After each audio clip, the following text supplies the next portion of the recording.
अस्सलाम वालेकुम। जिस तरह साज़गार 23 से ऊपर निकला, जीएल 23 से ऊपर निकला, टॉमसीएल 23 से ऊपर निकला। तो ये जो 3 स्टॉक्स की मैं आप लोगों को आज की इस वीडियो में टेक्निकल एनालिसिस दिखाते हुए बाय कॉल दे रहा हूँ ना, अगर आप लोगों ने इनको बाय नहीं करा है तो इस वीडियो को ना कंप्लीटली वॉच करते हुए आप लोग इनको बाय करें कि तीनों स्टॉक्स ना तेज़ी से बढ़ लें, आप लोगों की इन्वेस्टमेंट्स को भी डबल कर सकते हैं। क्योंकि इससे पहले भी ना मैंने आप लोगों को इनकी बाय कॉल दी थी, उस वक्त तो ये ऑलमोस्ट अच्छा खासा लो पे ट्रेडिंग कर रहे थे और 40 से लेके ना 23 से बढ़ते हुए 50% तक के प्रॉफिट्स अच्छे देगा। तो आप लोगों से एक बात ही बोल देता हूँ कि इस वीडियो को लाजमी लाइक पे क्लिक करें ताकि मुझे पता भी चले कि कितने लोग डेली बेसिस पे ना मेरी वीडियोस को देखते हैं, ताकि फिर मैं नेक्स्ट डे ना आप लोगों के लिए और ज़्यादा मजबूत कंपनीज के स्टॉक्स की ना बाय कॉल लेकर आऊँ। जो मैं आप लोगों से बात कर रहा था ना इससे पहले वाली वीडियो में कि इंडेक्स जो 23 से ऊपर बढ़ रहा है तो उसकी क्या वजह है ऐसी खास के इंडेक्स के पॉइंट्स कंटिन्यूसली यानी कि गेन पे गेन हुए जा रहे हैं। देखा है तो इंडेक्स 5 से 6 मंथ पहले की बात कर लेता हूँ तो 55-60 हज़ार पे ट्रेड कर रहा था और 60 का 80 हो गया। और अब जब मैं वीडियो बना रहा हूँ तो आपके सामने टेक्निकल एनालिसिस भी आ रहे हैं, KC 100 के चार्ट्स भी आ रहे हैं स्क्रीन पे कि इंडेक्स तो अभी भी 80 से ऊपर भी ट्रेडिंग कर रहा है, यानी कि 81 81 हज़ार से भी ऊपर इंडेक्स निकलने के लिए बिल्कुल तैयार है। तो इन तीनों कंपनीज के स्टॉक्स को आप लोग बिल्कुल बाय कर सकते हैं, इनमें कोई भी ऐसी खराबी नहीं है।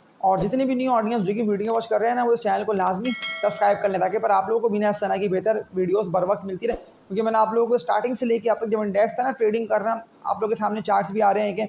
अच्छे खासे लो पे इंडेक्स ट्रेडिंग कर रहा था, उस वक्त 40-45 हज़ार पे था। मैंने आप लोगों को शुरू से लेकर अब तक फंडामेंटली स्ट्रॉन्ग कंपनीज के स्टॉक्स की बाय कॉल दी, इसीलिए मैंने आप लोग कंप्लीटली गाइड भी इसीलिए करा ताकि आप लोग हमेशा मजबूत कंपनीज में ही बाइंग सेलिंग करते रहें। इस तरह से आज के इनकी ट्रेडिंग में गैल 23 से ऊपर बढ़ा, इसके अलावा ऑक्टोपस 23 से बढ़ रहा है, सासगार हो गया ये 23 से बढ़ रहा है। तो स्टॉक्स में तो आप लोगों को मौके मिल रहे हैं, यानी कि पूरी मार्केट के स्टॉक्स में आप लोगों को मौके मिल रहे हैं। फैसला और डिसीजन तो लेना आप लोगों को है कि आप लोग कौन से स्टॉक को बाय करना है। क्योंकि जिस तरह से सासगार 23 से देखें अच्छा खासा ऑल टाइम हाई पे गया, यानी कि 1000 रुपये का रेट भी सासगार ने ब्रेक करा, 1200 रुपये तक गया। तो इस तरह से गैल में भी कंटिन्यूसली वॉल्यूम बन रहे, जो टारगेट्स मैंने आप लोग गैल के दिए हुए हैं ना 500 रुपये के, तो गैल पूरा पूरा 500 रुपये हो जाएगा। क्योंकि अब तक कोई भी ना ऐसी मार्केट में नेगेटिव न्यूज़ें नहीं है। और जिस तरह से पाकिस्तान का स्टाफ लेवल एग्रीमेंट हो गया ना IMF के साथ, तो आप लोगों को और मजीद तेज़ी ना इंडेक्स के पॉइंट्स में दिखने में आ रही थी। और वैसे भी इंडेक्स ने आज के इनकी ट्रेडिंग में 81 का लेवल ना ब्रेक करके इससे भी ऊपर ट्रेडिंग करी है। और वैसे भी मैंने आप लोगों को जो लॉन्ग टर्म टारगेट्स दिए हुए ना इंडेक्स के, तो वो तो बनते हैं 85 से लेकर 88 तक की, और मैंने तो आप लोगों को 90 की भी ना टारगेट्स दिए हुए, लेकिन 90 तक इंडेक्स जाएगा और 90 से भी ना इंडेक्स ऊपर निकलेगा। लेकिन इस दौरान आप लोगों को प्रॉफिटिंग भी दिखने में आएगी, यानी कि इंडेक्स बढ़ेगा भी, इंडेक्स के पॉइंट्स गिरेंगे भी। लेकिन जो मजबूत लेवल बना हुआ है ना KC 100 का, लाजमी ना आप लोग अपने माइंड में रखते हुए उस लेवल को फिर आप लोग स्टॉक में बाइंग सेलिंग करते हैं, वो बना हुआ है 77 से लेकर ना 78 तक का, यानी कि 77 का मजबूत लेवल है। अगर यहाँ पे आता है इंडेक्स और कोई से भी स्टॉक्स में प्रॉफिटिंग आती है क्योंकि KC 100 के स्टॉक्स से हैवी वेट, तो फिर तब भी आप लोग मजबूत स्टॉक्स में बाइंग सेलिंग करिएगा, क्योंकि 77 तक इंडेक्स आ सकता है। क्योंकि अभी तो इंडेक्स ऑल टाइम हाई पर है, अभी तक कोई भी ना ऐसी नेगेटिव न्यूज़ें नहीं आ रही हैं। लेकिन अगर एक आध कोई भी ऐसी नेगेटिव न्यूज़ें आके हिट करती है तो फिर 23 से ना पॉइंट्स इंडेक्स के लूज होंगे। और जाहिर सी बात है कि इंडेक्स का सपोर्ट लेवल जो बना हुआ है 77 का, तो वहाँ तक इंडेक्स आ जाए, लेकिन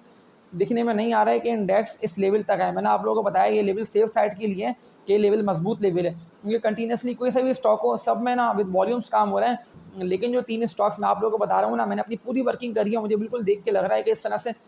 बाकी सारे स्टॉक्स 23 से बढ़ रहे हैं ना ऊपर। अब नेम तो मैंने आप लोगों को बता दिया कि कौन सा स्टॉक का क्या लेवल है और क्या टारगेट है, वो तो मैंने आप लोगों को बता दिया अपनी पिछली वीडियोज़ में। तो लाजमी ना आप लोग मेरी पिछली वीडियोज़ को देखते हुए उन स्टॉक को बाय करें जिनके मैंने आप लोगों को लेवल्स और टारगेट्स बता दिए। और जो मैं आप लोगों को बता रहा हूँ ना आज की इस वीडियो में 3 मजबूत स्टॉक्स, ये तीनों अभी इस वक्त जब इंडेक्स 80 से ऊपर पे ट्रेड कर रहा है, तो मुझे बिल्कुल देख के लग रहा है कि ये स्टॉक ना 50 से लेकर 60% तक के प्रॉफिट्स आप लोगों को दिखाएंगे अच्छे। लेकिन अब ऐसा होता है कि ना ज़्यादातर स्टॉक्स ना बढ़ते नहीं है, क्योंकि मैंने आप लोगों को जो स्टॉक की बाय कॉल दी हुई है ना, अगर मैं उनमें से आप लोगों को बोलूँ तो 20 से लेकर ना 30% तक स्टॉक्स यानी कि बढ़े ही नहीं है। अब वो फार्मा के हैं, स्टील के हैं,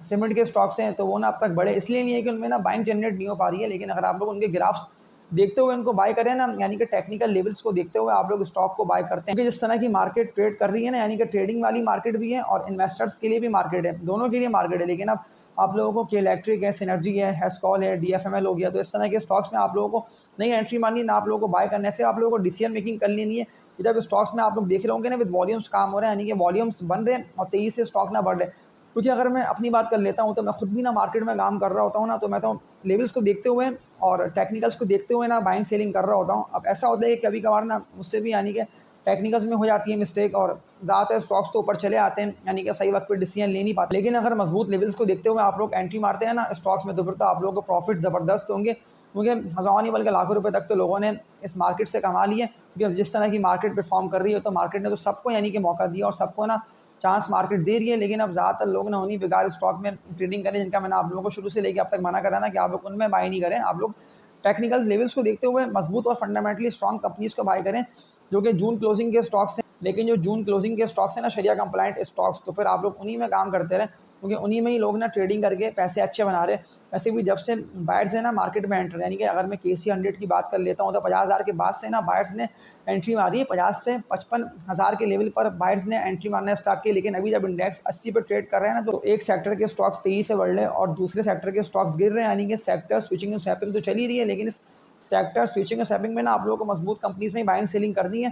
ताकि मार्केट है कहीं पे भी यानी कि ट्रेडिंग कर रही हो, भले इंडेक्स 1 लाख पे निकल जाए और 1 लाख से भी ऊपर चले जाए, तो आप लोगों को पता हो कि इन स्टॉक के ये लेवल्स हैं और इनके ये टारगेट्स हैं। और जिस तरह की वैसे भी अभी न्यूज़ें आ रही है ना कि जो डील हो गई है IMF की पाकिस्तान के साथ, इसके अलावा पाकिस्तान को लोन भी मिली आएगी अगस्त तक। तो इस तरह से फिर आप लोगों को पॉइंट्स ना और इंडेक्स के तेजी से गेन होते हुए दिखाई देंगे। क्योंकि अगर मैं 2023 शेयर की बात कर लेता हूँ तो तेईस से इंडेक्स गई IMF की न्यूज़ों के बाद जब रियलाइज हुई है, तो तेईस से बढ़ा, यानी कि 45,000 से भी ऊपर निकले, 50-55 से भी इंडेक्स गया इसीलिए ऊपर और एकदम शार्प अपवर्ड आया था। यानी कि तेज़ी से सारे पॉइंट्स KC 100 के स्टॉक्स ने गेन करें और इंडेक्स देखते ही देखते हैं 55 से 60, 60 से 65, यानी कि फिर जाके इंडेक्स रुका था 67 के रेजिस्टेंस एरिया पे और यानी कि अच्छा खासा हाई एंड इंडेक्स ने हिट करा था। तो उस दौरान फिर अगर आप लोगों ने मेरी पिछली वीडियोस को देखा होगा ना, यानी कि जो लोग मेरे साथ जुड़े हुए हैं ना स्टार्टिंग से और मेरी वीडियोस को कंप्लीटली देख रहे होते हैं, मेरी वीडियोस को लाइक पे भी क्लिक कर रहे हैं, चैनल को भी सब्सक्राइब करा हुआ है, क्योंकि अगर आप लोग नहीं सपोर्ट करेंगे मेरी वीडियोस को तो फिर कौन करेगा। मैं तभी तो आप लोगों से अपनी हर वीडियो पर लाइक पे क्लिक करने का बोलता, ताकि फिर आप लोगों की सपोर्ट से चैनल ना ज़्यादा से ज़्यादा आगे से आगे बढ़े। क्योंकि जहाँ तक मुझे पता है वहाँ तक तो मैं आप लोगों को बता रहा हूँ स्टॉक्स के लेवल्स भी, कौन से स्टॉक को आप लोगों को बाय नहीं करना ये भी मैं आप लोगों को बता रहा हूँ, कौन से स्टॉक को आप लोगों को बाय करके लॉन्ग टर्म के लिए रखना है तो ये भी मैं आप लोगों को बता रहा हूँ, कौन से डिविडेंड पेइंग स्टॉक्स हैं तो ये भी तो मैं आप लोगों को बता रहा हूँ। लेकिन अगर अभी भी आप लोग किसी बेकार स्टॉक में फंसे हुए हैं ना, यानी कि किसी के कहने पे आप लोगों ने कोई ऐसा बेकार शेयर बाय कर रखा है कि वो स्टॉक ना अब तक यानी कि बढ़ नहीं पा रहा, लोगों को लॉसेस हो रहे हैं अब तक, यानी कि अच्छे खासे लॉसेस लोगों को हो रहे हैं, तो मैं आप लोगों को यही बोलता हूँ कि मेरी ना पिछली वीडियोस को आप लोग वॉच करें, या मतलब जो स्टॉक के नेम्स मैंने आप लोगों को बता दिए हैं ना अपनी पिछली वीडियोस में, जैसे कि गैल है, TOMCL है, STL है, तो इस तरह के स्टॉक्स अगर आप लोग बाय करके पोर्टफोलियो में रख लेंगे तो मैं आप लोगों से यही कहता हूँ कि मार्केट है ना कहीं पे भी यानी कि ट्रेडिंग कर रही हो, प्रॉफिट्स आप लोगों को होंगे बेहतर, लेकिन कब तक, जब तक बायर्स ना मार्केट में एंटर है। लेकिन अगर आप लोग ट्रेडिंग से हटके इन्वेस्टमेंट वाली कंपनीज को लॉन्ग टर्म के लिए बाय करके रख लेते हैं तो फिर तो उनके डिविडेंड्स भी आप लोगों को मिलते रहेंगे। थोड़ी सी वीडियो ना लॉन्ग हो गई है, लेकिन लॉन्ग वीडियो से भी ना आप लोगों को अच्छा फायदा हासिल होगा, क्योंकि वो तो आप लोग खुद भी देख रहे हैं कि मैं अपनी पूरी वर्किंग करके ना आप लोगों को जो स्टॉक के लेवल्स और टारगेट्स बता रहा हूँ, तो वो टारगेट्स भी ऑलमोस्ट हिट कर रहे हैं स्टॉक्स, और उससे भी ना तेज़ी से ऊपर निकल रहे हैं। तो इन तीन स्टॉक्स के एनालिसिस देखते हुए समझ लें कि इनके मजबूत सपोर्ट लेवल कौन से बनते हैं। और अभी तो इंडेक्स वैसे भी 80-81 से ऊपर पे ट्रेड कर रहे हैं, तो अगर इंडेक्स जाते हैं 90 पे तो 90 तक ये स्टॉक्स कहाँ तक जाएंगे, तो इनके लॉन्ग टर्म टारगेट्स क्या हो सकते हैं, तो ये फिर हम इन कंपनीज के स्टॉक की हिस्ट्री को देख के समझ लेते हैं। KC 100 की बात कर लेता हूँ तो अभी जो इंडेक्स जो है ना वो तो 81,000 से ऊपर पे ट्रेडिंग कर रहे हैं, और जो स्टॉक की मैं आप लोगों को बाय कॉल दे रहा हूँ इनमें तो ज़बरदस्त वॉल्यूम बन चुके हैं पिछले कुछ दिनों में। मैं तभी आप लोगों को अगेन इनके एनालिसिस दिखा रहा हूँ। तो पहली कंपनी की बात कर लेता हूँ ना, तो इसका नेम है तारिक गिलास लिमिटेड, TGL इसका कोड है। TGL की ना मैंने आप लोगों को इससे पहले भी बाय कॉल दी थी, उस वक्त तो TGL ना अच्छा खासा लो पे ट्रेडिंग कर रहा था, लेकिन आज के इनकी ट्रेडिंग की बात कर लेता हूँ तो अभी तो ये 116 रुपये के रेट्स पे यहाँ ट्रेडिंग कर रहे हैं। और वॉल्यूम्स की बात कर लेता हूँ तो इसमें अच्छे बन रहे हैं, यानी कि विद वॉल्यूम्स ये स्टॉक बढ़ रहे हैं और बाइंग कंटिन्यूसली ना TGL में देखी जा रही है। लेकिन जो रेजिस्टेंस एरिया बना हुआ है ना TGL का, यानी कि इस रेजिस्टेंस एरिया को ना TGL ने इससे पहले भी ना ब्रेक कर नहीं पाया था और तेजी से फिर नीचे की तरफ ही आता रहा था। वो इसका बना हुआ है 125 रुपये से ऊपर का, यानी कि 127 रुपये का ना TGL का ना रेजिस्टेंस एरिया बना हुआ है। लेकिन जो मैं आप लोगों को इसके मजबूत लेवल्स दिखा रहा हूँ ना, अगर ये थोड़ा बहुत भी गिरता है ना, यानी कि प्रॉफिट टेकिंग की वजह से ये स्टॉक डाउनवर्ड ट्रेंड में आता है और नीचे की तरफ आता है, तो इसका बना हुआ है 102 रुपये से लेकर 105 रुपये तक का मजबूत सपोर्ट लेवल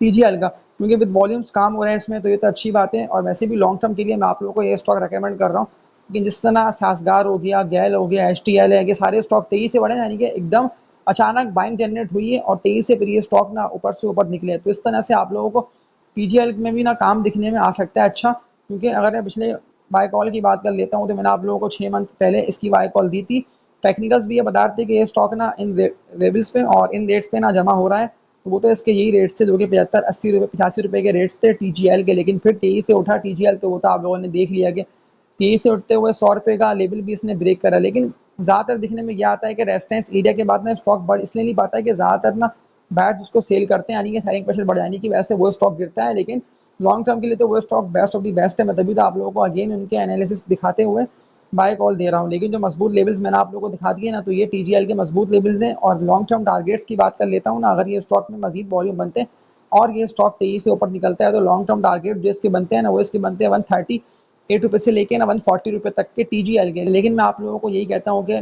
जब ये स्टॉक तेजी से ऊपर निकल जाए, तब बाय करने से बेहतर है कि आप लोग ना अभी इसको डिप पे यानी कि जमा करते हैं। हम लोग ये माइंड में रख के जमा करें कि कंपनी ना अर्निंग्स में, और अर्निंग्स में है तो फिर जाहिर सी बात है कि इस तरह से इंडेक्स के पॉइंट्स तेजी से गेन हो रहे हैं, तो फिर तो ये स्टॉक भी तेजी से बढ़ सकता है ऊपर। तो वो तो इससे पहले भी इस स्टॉक ने ये बात साबित करके दिखा दी कि मैंने आप लोगों को 80 से 90 रुपए के रेटों पे लास्ट भी 100% श्योर होते हुए कहा था कि बाय करें। लेकिन अगर आप लोगों ने बाय नहीं करा, तो 90 रुपए से भी 35 से 40 रुपए तक के तो प्रॉफिट्स टीजीएल ने अच्छे दे दिए। इसी ईयर की बात कर रहा हूँ, मैंने आप लोगों को इसकी बाय कॉल दी थी श्योर होते हुए कि स्टॉक बढ़ेगा। तो अभी मैं आप लोगों को दोबारा इसका बता रहा इसीलिए हूँ क्योंकि बिल्कुल आप लोगों को ये स्टॉक ने तेजी से बढ़ता हुआ दिखाई दे सकता है। इसके अलावा एक और मजबूत कंपनी के स्टॉक की बात कर लेता हूँ, तो इसका नेम है Mughal iron steel industries limited. Mughal इसका कोड है। मुगल के इससे पहले की बाय कॉल की बात कर लेता हूँ, तो उस वक्त तो ये ना लो पे ट्रेडिंग कर रहा था, यानी कि 55 और 60 रुपए के रेटों पे था मुगल। और उस वक्त तो आप लोगों को जमा करना था लॉन्ग टर्म के लिए, उनके बायर्स घुसते ही तब है जब स्टॉक में वॉल्यूम बन रहे होते हैं, यानी कि बायर्स की एंट्री लगते ही ना वो स्टॉक तेजी से बढ़ता है। लेकिन अगर ट्रेडर्स ने ट्रेडिंग के लिए स्टॉक को बाय करा हुआ होता है, फिर तो जाहिर सी बात है कि अगर लॉन्ग टर्म इन्वेस्टर्स उसमें एंट्री मारेंगे, तो फिर तो लोगों को लॉस होगा ही होगा। इसलिए कि ट्रेडर्स ना सेल करके निकल लेंगे और लॉन्ग टर्म इन्वेस्टर्स ना फंस जाएंगे। लेकिन मैं मुगल की बात कर रहा हूँ, तो मुगल तो अभी 92 रुपए के रेट पे ना ट्रेडिंग कर रहा है, लेकिन 100 रुपए तक तो ये गया है। और 100 रुपए से ये ऊपर ना बढ़ इसलिए नहीं पाया गया है। 98 रुपए से लेके ना 100 रुपए तक का ये इसका ना मजबूत रेजिस्टेंस एरिया बन चुका है। 100 रुपए से ऊपर ना ये तेजी से बढ़ सकता है, क्योंकि इससे पहले भी ना विद वॉल्यूम्स काम हो गया अच्छा इसमें। तो मैं आप लोगों को दोबारा ना मुगल के लेवल्स दिखा रहा हूँ, जो मुगल के बनते हैं 82 रुपए से लेकर ना 85 रुपए तक के मुगल के ये मजबूत लेवल्स हैं। और लॉन्ग टर्म टारगेट्स की बात कर रहा हूँ, तो अगर 100 रुपए की लेवल पर विद वॉल्यूम्स काम होता है ना, यानी कि वॉल्यूम अच्छे बन जाते हैं मुगल में, तो फिर तो 100 रुपए से भी ना ऊपर में मुगल तेजी से निकलेगा। और फिर मुमकिन है कि ये स्टॉक आप लोगों के हाथ ना आए, क्योंकि जो लॉन्ग टर्म टारगेट मुगल का बनता है ना, वो बनता है 115 रुपए से लेकर 120 रुपए तक का। और वैसे भी जिस तरह से अभी इंटरेस्ट रेट कम होने की तरफ जा रहा है ना, तो मुगल की ना अर्निंग्स बढ़ सकती है, यानी कि अगर इसकी अर्निंग तेजी से बढ़ जाती है, तो फिर तो ये स्टॉक ना पॉसिबिलिटी है कि आप लोगों के हाथ इसलिए ना है क्योंकि लो से ये स्टॉक तेजी से बढ़ा, यानी कि 60 रुपए का तो ये 100 रुपए हो गया। जब 60 का 100 हुआ है, तो फिर तो ये 90 का 130 रुपए हो सकता है बिल्कुल, क्योंकि इंटरेस्ट रेट कम हुआ। तो अब जो रिजल्ट इसके आएंगे ना, तो उसमें स्टील सेक्टर्स के हर वो स्टॉक की अर्निंग बढ़कर आएगी जो कंपनी अर्निंग्स में। तो मुगल की भी ना अर्निंग्स मुमकिन है कि बढ़कर आए। जब अर्निंग्स बढ़ेंगी, तो फिर जाहिर सी बात है कि 90 पे तो ये अभी ट्रेडिंग कर रहा है, तो 90 से भी ना ऊपर ये जाएगा और फिर आप लोग भागेंगे इसके पीछे। तो इससे बेहतर है कि आप लोग अभी से इसको बाय कर लें। अगर आप लोगों ने बाय नहीं करा है, लेकिन अगर कर रखा है बाय, तो फिर आप लोग इसको ना होल्डिंग कर लें लॉन्ग टर्म के लिए, क्योंकि लॉन्ग टर्म में ना ये stock best of the best है। तो इसके अलावा थर्ड कंपनी की बात कर लेता हूँ, तो ज़बरदस्त कंपनी का ये स्टॉक है। थोड़ा सा लॉन्ग और डिटेल एनालिसिस आप लोगों को दिखा रहा हूँ इसका,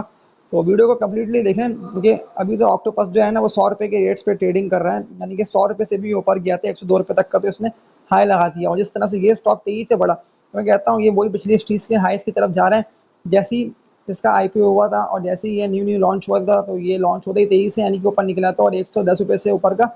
जनवरी 2022 ईयर की बात कर रहा हूँ, तो ऑक्टोपस ने हाई लगाया था। और फिर ये स्टॉक गिरा से प्रॉफिट टेकिंग की वजह से, वही जो मैं आप लोगों से बात कर रहा हूँ ना कि बायर्स की एंट्री ना होने की वजह से फिर ये स्टॉक गिरा तेजी से, और फिर लो पे आके ना ये ट्रेडिंग करके एक्यूमुलेट होता रहा 38 40 42 रुपए के रेटों पे ये जमा होता रहा। लेकिन फिर ये यहाँ पे जैसे ही जमा हुआ ना, तो बायर्स ने मजीद एंट्री मारी, यानी कि मजीद बाइंग जनरेट हुई। वैसे भी इंडेक्स तो उस वक्त ना